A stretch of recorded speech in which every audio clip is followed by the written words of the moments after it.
Okay, but now we've really explored that fully, and so now we're going to do it the other way. So now we're going to look at rate of change from accumulation. So we're going to reverse. We're going to talk about the reverse process that we've been talking about the last month. So what did we do? We started with an exact rate of change function. And from that, we created an approximate rate of change function. That was our step function, or R of left, or R of right. From that, we created the approximate accumulation function. And we said that when delta x gets really small, that's the same thing as the integral. Okay? And one thing we didn't mention, though, now that we have the integral, really, so the integral is kind of like a fast track. It's like a streamlined version. It gives us exact accumulation directly from exact rate of change once we have that integral function. But the middle steps were crucial for us to understand what that integral function is really doing, where it comes from. Okay? But now we did the heavy lifting, we put in the time and the effort. So now we kind of earned the right to just have this integral function which takes us directly from exact rate of change to exact accumulation. Okay, so now we're going to start the reverse journey. Exact accumulation to approximate accumulation to approximate rate of change to exact rate of change. Okay, so this is, you know how much of something you have, and you want to know how fast it is changing, right? That's the other question that we haven't talked about yet. You know how much of something you have, accumulation. You want to know how fast it's changing, rate of change. And then similarly, when we do the hard work of the middle steps, then we'll have this direct route, exact rate of change from exact accumulation. Okay, so this reverse journey will be a lot quicker because we've already established a lot of the tools that we need in the forward journey. Okay, so in the last month we've got the left function and the step function and all these different things that we've established. Lots of those we'll use, but there's still a few things that we need to, a few more elements that we need to develop to make this journey. Okay, and the first one, isn't that cool how her face shows up when I do that? The first one has to do with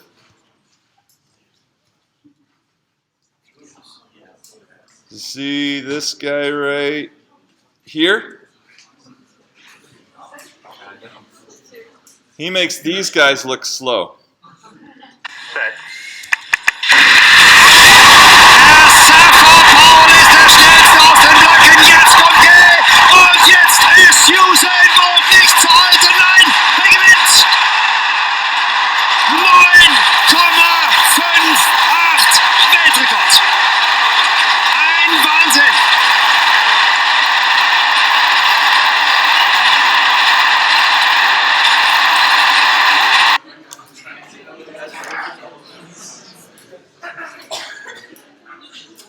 Okay, so we want to talk about speed. Okay, we want to talk about speed.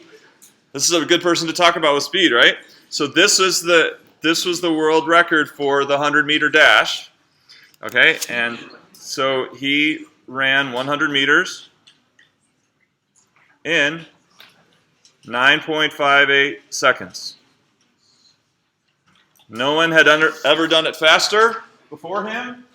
And no one has done it faster since, okay? This is the fastest 100-meter dash in history, okay? So the question is, how fast did he run? How fast did he run? Can you figure it out? What was the speed? How fast did he run? Go.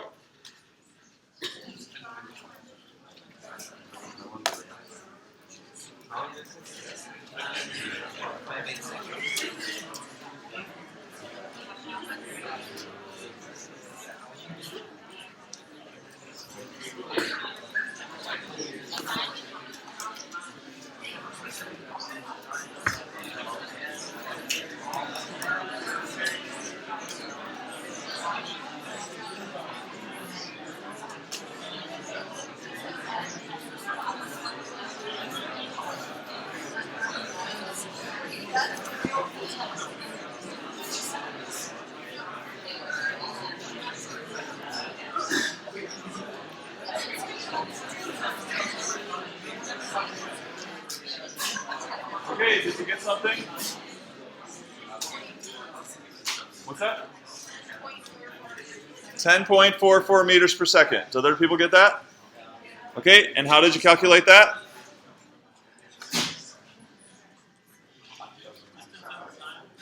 Okay, so distance traveled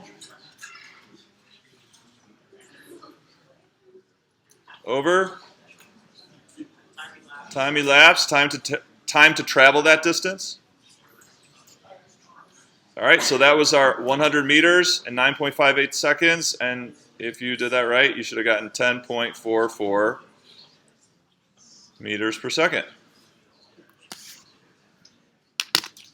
Okay, 10.44 meters per second. And what does the number 10.44 meters per second mean? What does it mean? But what does that? What's the value 10.44? How could you explain that value? Yeah. For any change in seconds, Okay. the amount of meters accumulated will be relative proportional by 10.44. Okay, good. So he's saying for any change in time, the number of meters traveled would be 10.44 times that change in time. Or that's the same thing as saying delta y equals k delta x, right? Right. Okay, so is that true? For his race, at any amount of time that you could have picked, would his change in distance be 10.44 times that change in time? Because within like the first second, he accelerated so much. Okay. Like, so he went from 0 to 10.44 in So he's saying at the beginning he wasn't going that fast. He was going slower than that. Agree? Yeah. All right. So he had to start at a 0 speed, and he had to work his way up. Did he ever go faster than that? Yeah.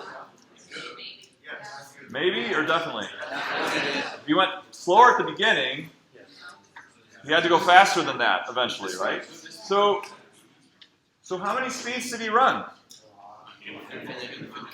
He ran a whole lot of speeds, right? From 0 all the way up to faster than that during the race. But we calculated his speed and we got one number. We got one number. But we just said he went a lot of different speeds. So how do we make sense of this one number? Okay, the average. Average speed. Do we add up a bunch of speeds and divide by the number of speeds? Like your test average? No, not quite. Nick? The same speed that something got me, so the same, probably the same distance that he travels. Okay, so he's saying it's how fast someone would have to go, 10.4 per meter second, to cover the same distance in the same amount of time. So when we talk about average speed, it's kind of an unfortunate term because average brings to mind this idea of adding up a bunch of values and dividing by the number of values. That's not what this is. That's not what this is. Okay, so I have recreated his race here using GC. Here we go, ready?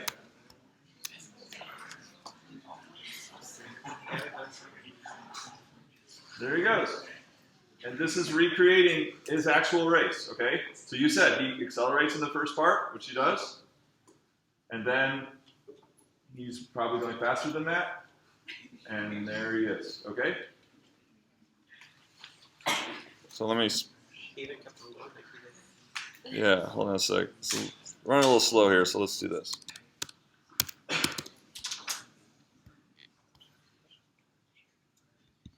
And this will be feel a little more realistic. There we go. Okay, so here's accelerating. And then he actually slows down just a little bit at the end, okay? And that's all captured in that reproduction of his race. Okay, so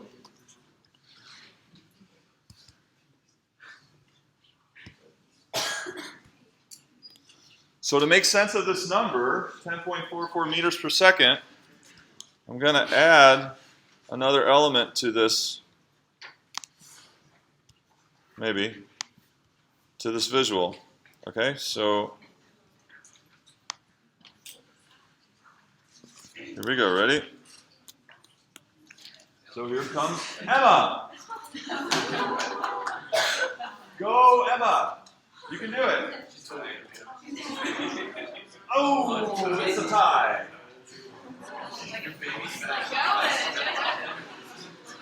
Here we go, ready? Here she comes. Go. Go, Emma! You can do it.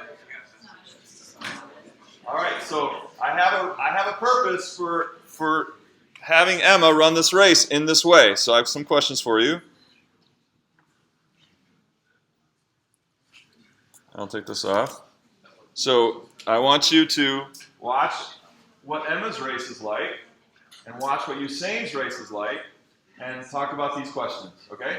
So what are we getting at here? We said that his average speed was 10.44 meters per second. Okay, go. Talk about these questions.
Okay. What distance did Usain travel? 100 meters, agree? Yes. What about Emma? 100 meters. They both travel 100 meters. How many seconds did it take Usain to travel those 100 meters? Emma? Same. Okay? So, they start at the same time and they tie, right? But what's the difference? We said Usain's average speed was 10.44 meters per second. What's the purpose of showing Emma? What's the purpose of showing Emma? Was that? Because she's going at the constant rate of 10.4 meters per second, and he's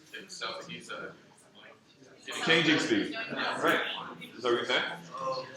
Yeah. Okay. So, right. So she is going at the constant rate. When he first explained what 10.44 meters per second meant, we said for any change in time, what? The change in distance would be 10.44 times that change in time. Is that true for Usain? Is that true for Emma? Yes, because that's the meaning of constant speed, right? Constant speed means for any change in time that you could pick, her distance that she goes in that change in time would be 10.44 times that. Okay? So if Usain's average speed is 10.44 meters per second, then Emma is representing his average speed. Emma is representing his average speed because average speed is a constant speed. When you do that change in distance divided by change in time, you get one number, and that can only be a constant speed. When you get one number, it can only be a constant speed. And so making sense of that number relative to Usain means thinking about a new runner who runs at a constant speed and covers the same distance in the same amount of time. Okay, so there it is. The average speed of 10.4 meters per second is the average of the constant speed needed to cover the same distance in the same amount of time. So it's like another runner running at the equivalent constant speed. That's what an average speed is. Does it make sense? Okay, so let's stop that.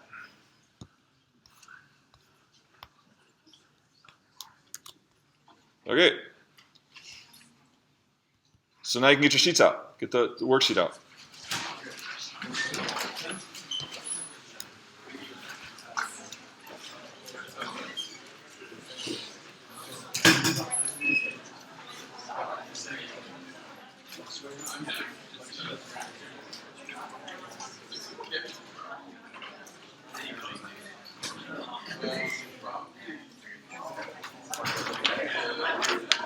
Okay, so we're filling up this bar glass with water, and we were looking at two quantities, how they change together. Okay, the height, the number of ounces of water in the glass, and the height of the water in inches. Okay, height of the water in inches, and volume of water in the glass. Okay, so this is view 0, and you've got 3 questions to answer regarding view 0. Go, work on those. You can talk amongst yourselves.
Okay, so for number 2, here, so I'm gonna hold your hand on number 2, okay? So this is the kind of response I'm looking for in number 2. For equal changes of volume of water added, the corresponding changes in height are what? Do what? Okay? That's the way you want to think about this, okay? So what are those changes in height? What do they do for those equal amounts of water added to the glass. Okay, so take another minute to think about that. That forms your sketch of the graph. Okay, so based on that, then you think about what the graph would look like.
Okay, I'm holding your hand even more now.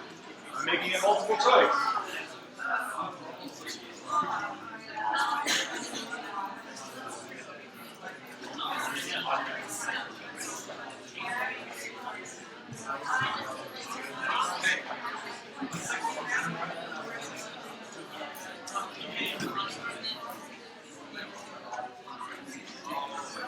Okay, are those changes in height, are they positive, negative, or zero?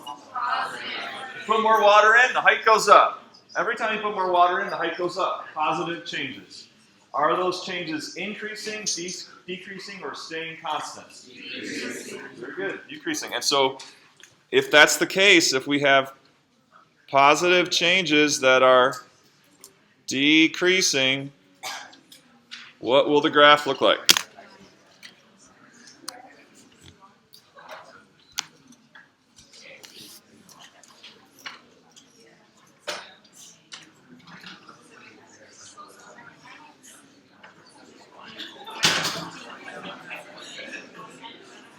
How many points are on the graph?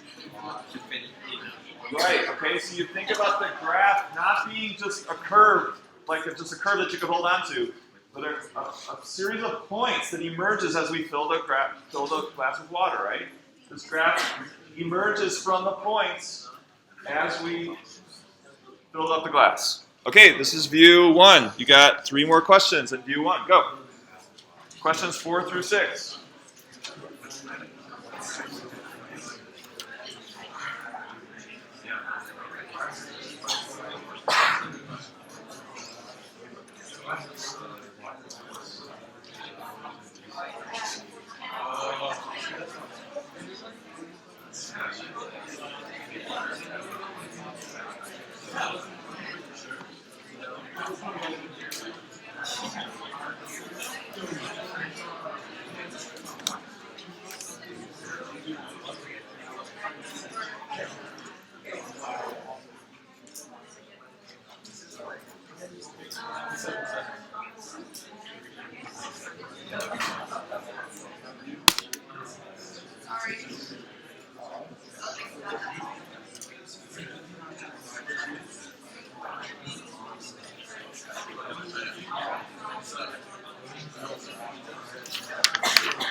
there's the average speed meaning for to help you with number 5.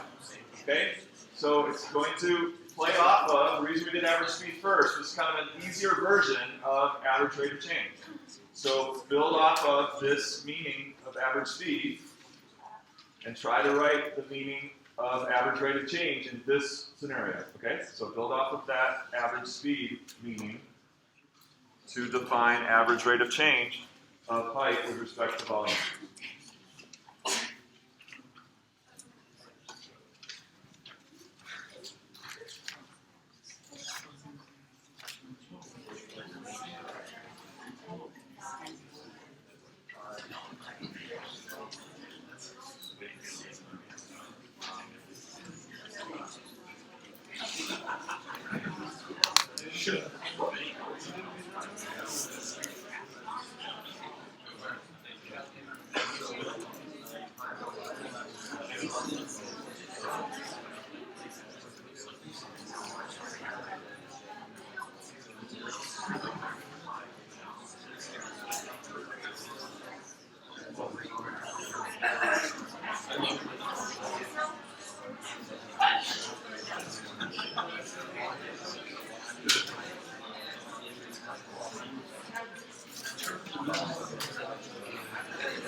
Okay, anyone want to volunteer your response to number 5? Christian. Right. I said that it would be the amount at which you would need to fill another cup to reach the same total height. So you need to fill it. It would have to be filled at, the height divided by the ounces. What did you get for that? It was 0.361. Did you get 0.36? 0.3608. And what is the, yes, it's just 0.36. What are the units on that? Inches per ounce. Inches per ounce. So first of all, so we got that constant rate, and you're saying it's It's the rate at which another glass, or the height at which another glass would have to be filled per ounce in order to reach the total height of water. okay. It's the same. Pretty good. Anybody else offer up what you put for number 5? Let's have one more. Who thinks they know what's up here? Kyle. It's similar but worded slightly differently. The average rate of change is the constant speed required to reach the same height with the same amount of volume. He wants to reach the same height with the same volume at this constant rate. At this constant rate, okay? So there are different ways to word it. Here's what I had, okay? So the average rate of change is the constant rate of change to achieve the same change in height for the given change in volume. There are other ways to say it, but this works. The constant rate of change to achieve the same change in height for the given change in volume of 14 ounces, 0 to 14.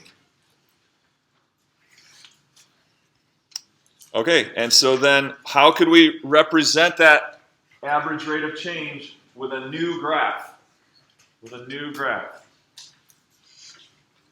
It'll be a boring straight line, just at 0.36 horizontally. So constant rate of change graphs as a line, right? So it's going to be the line that has the same change in height for the same change in volume. It's going to be the line, the linear equation that has the same. No, that's not what I wanted.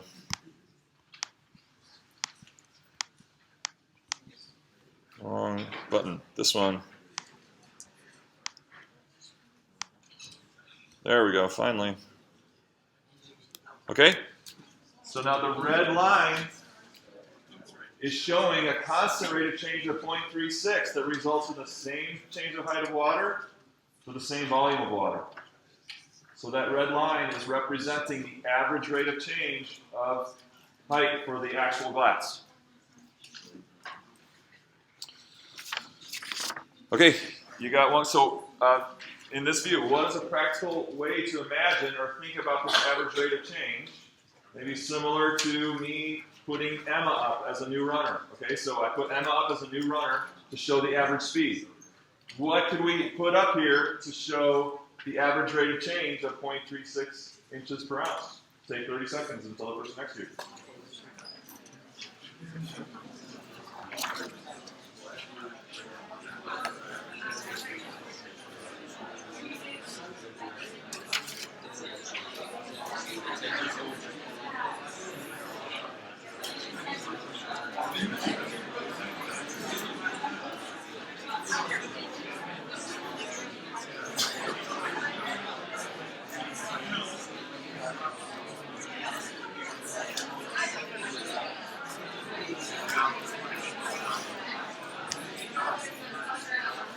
That's what you said?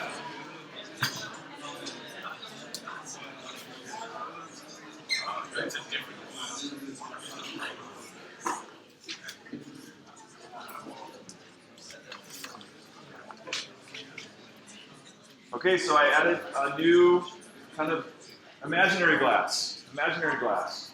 What does it have to do with the average rate of change of the bar glass? Okay, of the water height. Average rate of change of the water height in our original glass. What does this new part of the animation have to do with that? That's number 8. Okay? He said it represents a constant rate of change. So this new kind of imaginary glass is filling up at a constant rate such that when you put 14 ounces in, you get the same height as that one over there, right? Same height. So this glass with the vertical sides, or the cylinder, right? This cylindrical glass is representing the average rate of change of height for the glass that we're talking about. It fills up, the height changes at a constant rate. The constant rate, that's the average rate of change of our original glass.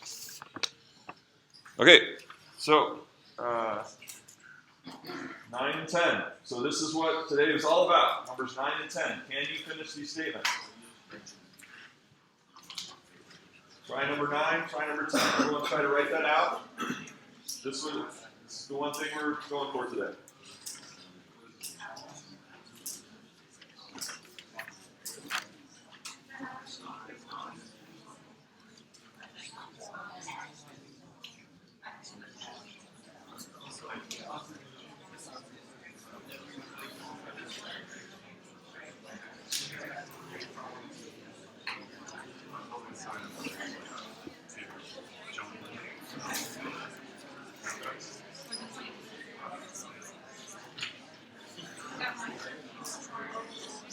Good job, Jim.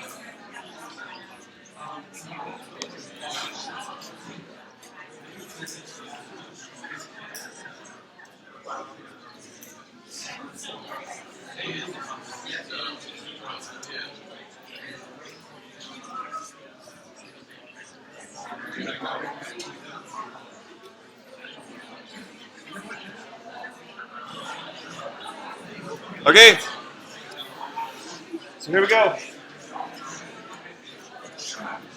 Here we go. So the average rate of change of 0.36 inches per ounce. This is what you hopefully wrote. It's the constant rate of change that will achieve the same change in height for the same given volume.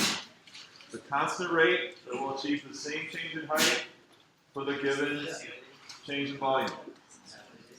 Now let's be even more generic.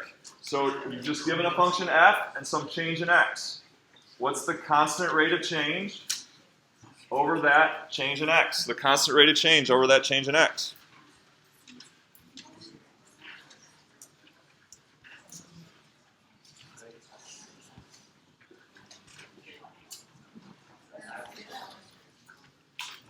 Where am I?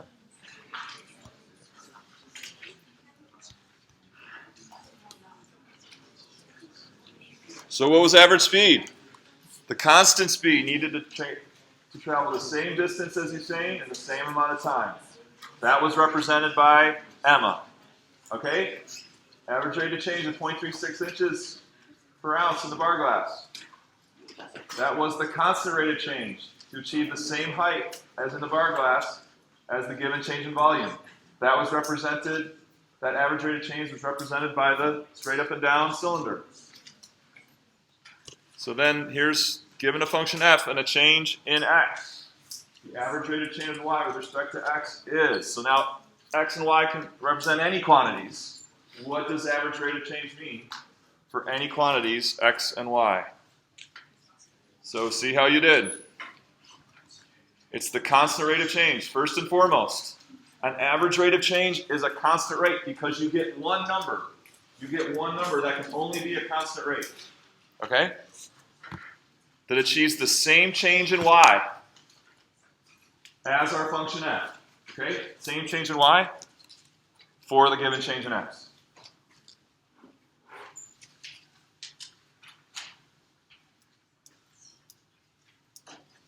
Anybody have a question? So this was what the whole thing today was about. Understanding that average rate of change is not adding together a bunch of rates and dividing by the number of rates.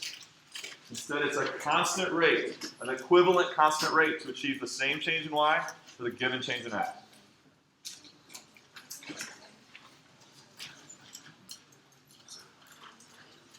I have a question. Yes, please.